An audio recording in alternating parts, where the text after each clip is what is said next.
ఈరోజు మేము ఒక న్యూ కీబోర్డ్ కొన్నామన్నమాట.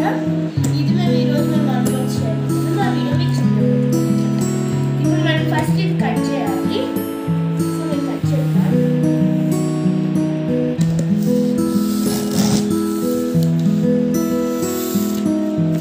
ఓకే ఫ్రెండ్స్, మేము ఇప్పుడు ఈ కీబోర్డ్ని తీసేసాము. ఈ కవర్ని తీసేసేయాలి. చూడండి, ఆన్ బటన్ ఇంకా ఇవన్నీ వచ్చాయి మనకు. ఇక్కడ సాంగ్స్ ఉన్నాయి. ఇది మనం ఏమైనా సెట్ చేసుకుంటే కనపడుతుంది కదా. ఇక్కడ మనం ప్లే చేయాలన్నమాట. నెక్స్ట్ ఇది మైక్ కూడా వచ్చింది, చిన్న మైక్ వస్తుంది. చూడండి ఫ్రెండ్స్, ఇది మైక్ మనం ఆన్ చేసుకోవాలి. ఇక్కడ స్విచ్ పెట్టాలి, అంతే బాగుంటుంది అనమాట ఇది. ఇప్పుడు మనం దీన్ని తీసేద్దాం. ఛార్జింగ్ వైర్ కూడా వచ్చింది ఇక్కడ. సో ఫుల్ కవరింగ్ వేసేసారు దీనికి. ఈ బాక్స్లో అంతా డార్క్మాకోల్ పెట్టి తీసుకొచ్చి. ఓకే ఫ్రెండ్స్, ఇప్పుడు మేము ఈ మాన్యువల్స్ కూడా వచ్చాయి. దీంట్లో 61 కీస్ మల్టీ ఇది ఎలక్ట్రానిక్ కీబోర్డ్.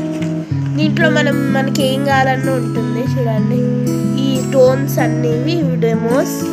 ఇంకా ఇవి స్టిక్కర్స్ అనమాట ఫ్రెండ్స్. అంటే కొంతమంది ఇక్కడ రాసుకుంటారు కదా అంత మార్కర్తో, బట్ డట్టిగా ఉంటుంది. సో వీళ్ళు స్టిక్కర్స్ ఇచ్చారు. మనం ఈ స్టిక్కర్స్ తీసుకొని అతికించుకోవాలి. మనం ఎక్కడ అతికివ్వాలో కూడా వీళ్ళు ఇచ్చారు. చూడండి మంచిగా అన్ని స్టిక్కర్లు అన్నీ తీసేసి మనకి ఇక్కడ వాళ్ళు చెప్పిన లాగా స్టిక్ చేసుకోవాలి మనం. Okay friends, bye. ఇది పార్ట్ 1 అనమాట. నెక్స్ట్ పార్ట్ 2 కూడా పెడతాడు. అంటే ఇది ఎట్లా వర్క్ అవుతుందో, దీనికి ఏమేమి కావాలో అవన్నీ మీకు నెక్స్ట్ వీడియోలో ఉంటుంది. Stay tuned. Bye bye. Please